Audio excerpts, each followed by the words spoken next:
Good afternoon, everyone. I thought I would make a video talking about the new Deadman mode changes for both the tournament and the seasonal. There aren't too many, however, they are pretty damn huge and they should make Deadman mode tournaments and seasonals a lot more fun. So let's get right into it. I'll just scroll down here. You guys can read this. I'll put a link in the description so you can go into it in full detail, but I'll just kind of skim through some stuff. So 32,000 prize pool, that's the same. If you want to know more about the finals, then go to that link. The final is going to be 1 week long. It's going to start on the 8th of September, which is a Saturday at 3 PM, which means it starts a bit later. So I'm going to have to go to sleep later to wake up later and be able to play for a longer time. And we get a full week this time. I think last time it was 6 days, but I'm not entirely sure. And then it'll be later in the evening as well, so 8 PM. So seasonals will also start quite late, which I'm not too sure how I feel about that. I prefer if it was easier because I'll be tired by then. I guess we'll just see how that goes. The NPCs killed in the wilderness have a new global wilderness loot table. It doesn't say about it here. However, in the next paragraph, you can see some very familiar things. So Morrigans, Zuriels, Statius and Vestas. Obviously, I've probably pronounced those terribly. However, I'll discuss them more in a bit. They kind of go through each weapon and discuss it more. Vrak's Flail is no longer a reward. I thought they might get rid of the Ring of Suffering. However, they might keep it in. But yeah, that means no more full Vraks. You can no longer do that method, which was pretty damn OP. The size of the quarter, final and semi-final are as big as the 1v1, the final 1v1 area, which is good if you're tri-breeding or hybriding because you have more room to run around, basically. The requirement, so this hand in the sand thing, good, not huge, but it's just logical. Starter kits, logical. Dragon Slayer thing, logical. So all of these drops are going to be more common. So you've got whips, leaf-bladed battle axes, dragon plate skirts, dragon plate legs, dragon defender. Talk about the defender in a second a bit more. Dragon visage, I'm not sure how I feel about the Visi being more common, but it's whatever, I guess. Imbued heart, malediction shards, odium shards, god sword blades. The God Wars stuff is going to be interesting, man. I feel like we're going to see a lot more people with kind of more max gear. In the past, I don't think we've ever seen someone with like an armadillo crossbow or anything in the finals. We saw that SGS, but I think that's kind of the only thing we've seen. So that's going to change up everything quite a lot. The Dragon Defender's drop rate has been improved, which is amazing, as well as all the other defenders. So it's now 1 in 25. Before it was 1 in 50, and then the Dragon one was 1 in 100, I believe. I'm not 100% sure, but that should speed up getting defenders still. However, you'll be there for a little bit still, and people can still kill you, so you got to watch out for that. Dorkshin crossbow and bone bolts will be added to archery stores. This means people can't camp the place, so bone bolts won't be like 30 GP each for the first couple of days in the tournament because Rot or Fools are camping it, which will be awesome. This is probably my favourite one out of them all. The following quests will automatically be completed. Animal Magnetism, I despise doing that quest. Death Plateau, not a huge quest, but still nice to get out of the way. Dragon Slayer, I don't know what this actually does, but again, I guess it's nice to have.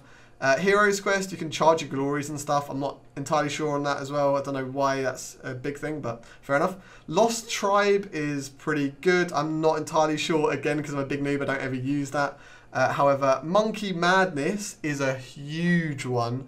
Let's be honest, probably a lot of people, if not the tournament, obviously the tournament you want to play until the end, but the seasonal, I think a lot of people quit when they die during Monkey Madness to that 50-man team in that jail cell. So that should actually encourage a lot more people to play. If Monkey Madness is already completed, I think it was a huge deterrent for a lot of people. So that's awesome. As well as Barrow's gloves being in here.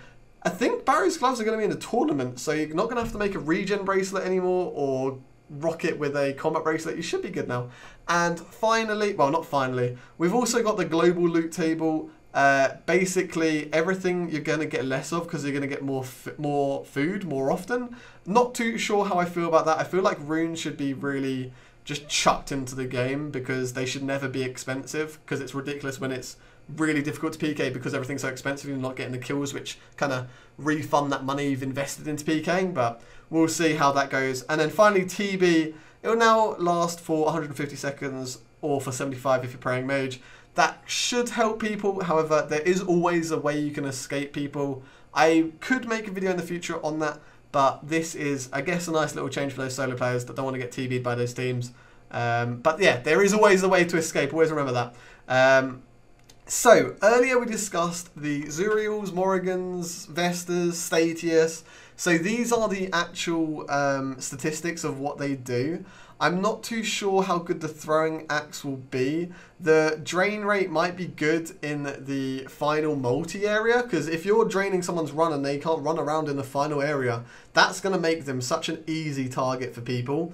The Morrigan's Javelin, from how I think it's described here, is how they used to work. So how this basically works is you have the Javelin. If you spec a 50, every 3 ticks you'll hit a 5, and that will last until you've done that full damage. So in total you will have done 100 damage if you hit that 50, but it'll be over time. So in the 1v1s this could be really good. Zuriel's staff, again, really powerful and good. Freezes last 25% longer. That means a barrage will last, what, 25 seconds, is it? Blood spells will heal 50% more. That'll be huge in the 1v1s. I think hybriding or tribriding is going to be a lot more powerful this time around. Statius Warhammer is just a classic, you know, draining their defense, and you can hit a bit higher with it than normal. Pretty good. It's only 35%, which is pretty nice. Vesta Longsword, the accuracy aspect of the Vesta Longsword is really good. I don't know if it's better than a DDS, but I just love the Vesta Longsword. If I don't use it in a tournament, I would love to use it in the seasonal at least, because that weapon was so much fun back in the day. Vesta Spear, I don't know how often this will actually be used. However, it's pretty cool because the spear wall can hit up to 16 targets. Typically it's only 9. So this will be relatively interesting. I'm not sure if anyone would actually use it, but maybe, you know, you might just have your friend where you're just like, bro, you're not very good at the game. We're going to give you the spear. You're going to run into your enemies and you're just going to spec them all and just see what happens. It could work out, it might not. And that is pretty much all the changes for the tournament. I honestly think the quality of life by unlocking all these quests, which are here, will raise the quality of life a lot. And then these weapons, the drop rate being increased should make it easier so people don't have to grind as much maybe. And then the new armors should make it a bit more enjoyable to watch potentially and play, as there's kind of new gameplay. It's not just the same old recycled content every Deadman mode tournament and season. So that should be awesome. So that's it for the tournament. The seasonal is pretty much the same. They say approximately 10 PM. Obviously, you can't really predict how long the final is going to take. So that's why they don't call it the final hour anymore, because people used to say, how long's the final hour? And it was like 3 hours because it was never actually an hour. So the same changes basically are in the seasonal as they are in the tournament. We're going to have Morrigan, Zuriels, all of that stuff. I really want the Vesta Longsword, so I'm going to grind so much to try and get one of those. And then you've also got all of these items being more common. So maybe people will go for God Wars and stuff. Maybe people will play the seasonal a bit more. We'll just have to see. The table for the food stuff and the potions is the same. I kind of wish they just chucked a bunch of supplies in the game, because I feel like it would make it better.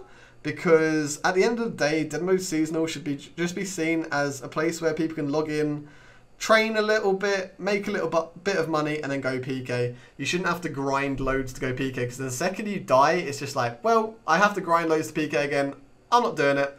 Whereas maybe if you could get all the supplies back when you are getting your XP back when you've died, that might be a bit more encouraging for people. Again, the quests are actually also going to be unlocked for the seasonal. I think this is going to be absolutely huge for the seasonal, because again, I just know so many people that quit during Monkey Madness, during Animal Magnetism, when they're just dying doing these 2 quests. I think they're the 2 biggest quests, really. So it should encourage a lot more people to play. And if you don't normally play seasonal, I would advise you play this one. It could potentially be the best one for, well, since the first one, I'd say, because all of these changes just kind of make it more appealable, I guess. And then who doesn't want to use a Vesta Longsword, etc., you know? The Dorction Bow, again, it's good. People can't camp that area. And overall, I just think this is a pretty good update, man. It doesn't really talk about much more. However, potentially they will maybe make a few more changes. I know they're really tied up right now with mobile, so I kind of completely understand why there haven't been that many changes to Deadman. But hopefully for the next tournament, they'll make some even bigger changes, which should make it even better as well. But I think for this post, I think that's it's a great step. It's a great direction to take Deadman mode. It's going to make it a lot more interesting. People might be able to use these new weapons or old weapons. I don't know how you say it, but maybe people will use them and be like, you know what, I wouldn't mind them in old school, and then we'll get them in old school at Revs or something, you know. But yeah, I hope you guys have enjoyed this video. I hope it was insightful. Leave a comment on what you're most excited for in seasonal Deadman mode or the tournament, whether you're going to actually play it or not, or give it a go, or why you're still not going to.